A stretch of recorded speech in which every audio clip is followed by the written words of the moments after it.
Welcome to the Real News Network. I'm Paul Jay at Tufts University in Boston.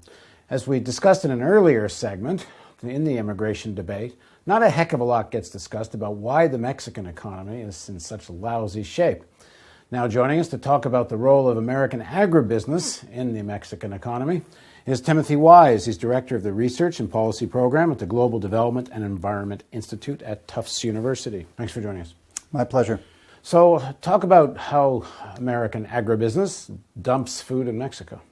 Well, I did a recent study that looked for the Woodrow Wilson Center in Washington that looked at asked the simple question: to what extent have U.S. agricultural policies, agricultural subsidies, and other forms of support given to U.S.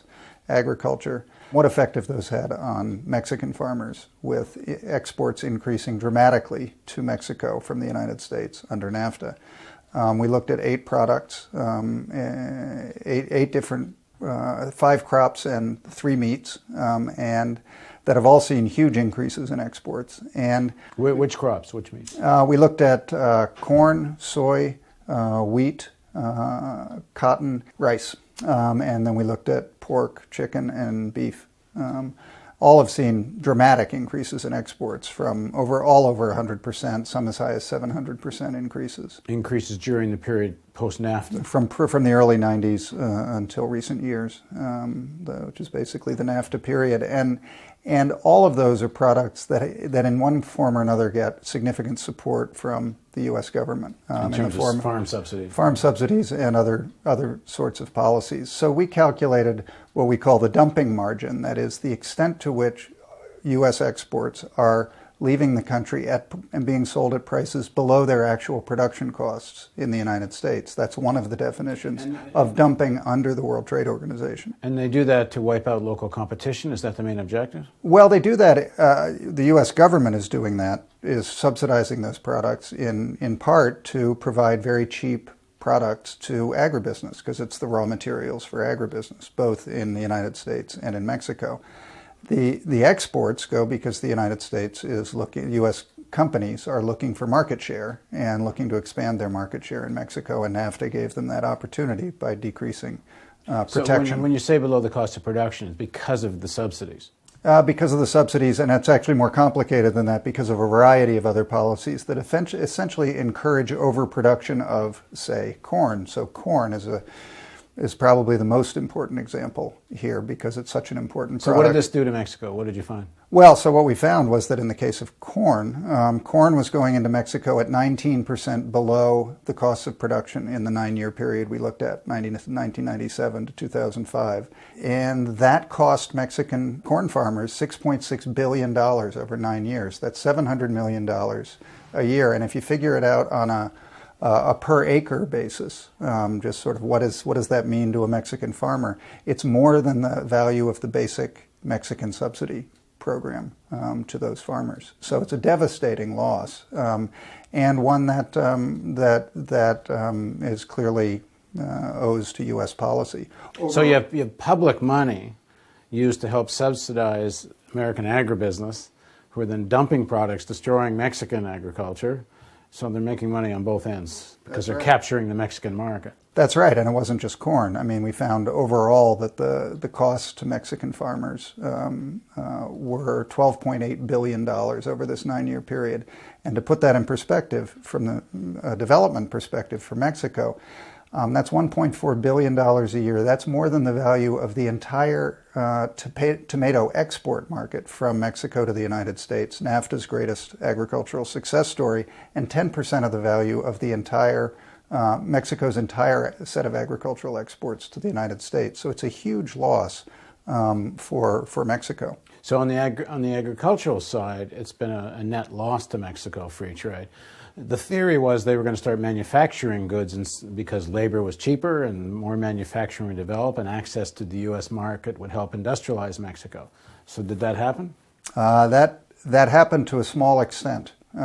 They did increase the size of their manufacturing economy. They increased their manufacturing exports to the United States. They did not create very many jobs in that process. And now a lot of those jobs and operations that were created are under threat, have either already moved to China in search of even cheaper wages, or they're under threat to move to China. So did it create cheaper food in Mexico? I mean, where is there any net benefit in this to Mexico? In theory, the net benefit to Mexico would have been that all food got cheaper, or all of these agricultural raw materials got cheaper. They did get cheaper. The extent to which that was passed on to Mexican consumers is widely questioned. The corn flour market for tortillas in Mexico is controlled 90% by two companies.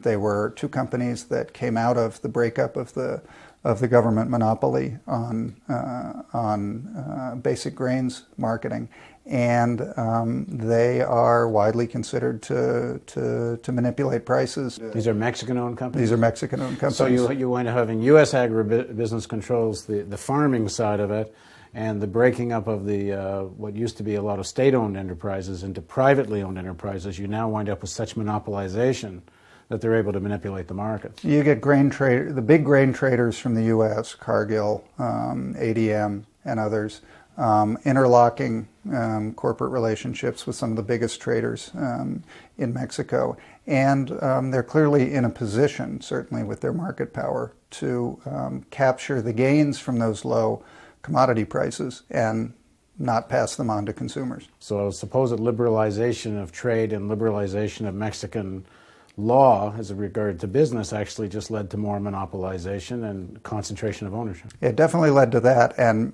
the other thing it led to, which is has now raised much greater concerns with in recent years, the rise in commodity prices and tortilla riots in Mexico. Well, that was my next question. So what are Mexicans doing about this? Well, the issue of food dependency, the dependency for basic food products on imported goods is of grave concern, because it's gotten much worse since NAFTA. In corn, it went from relying for 7% of Mexicans' corn relying on imports to now 34% comes from imports. And so a disruption in the import supply and corporate control over those supplies, which allows them to manipulate the markets, can result in dramatic price swings. So for is this consumers. likely, is a real counter policy to this likely to be a big issue in coming Mexican elections?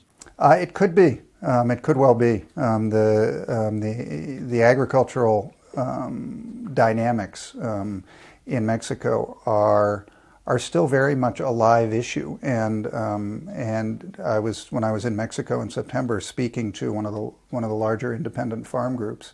They're as strong as ever and as vociferous as they've ever been in demanding a change in these sorts of policies, despite the fact that NAFTA has basically legalized all U.S. imports coming in. Thanks for joining us. My pleasure. Thank you for joining us on the Real News Network.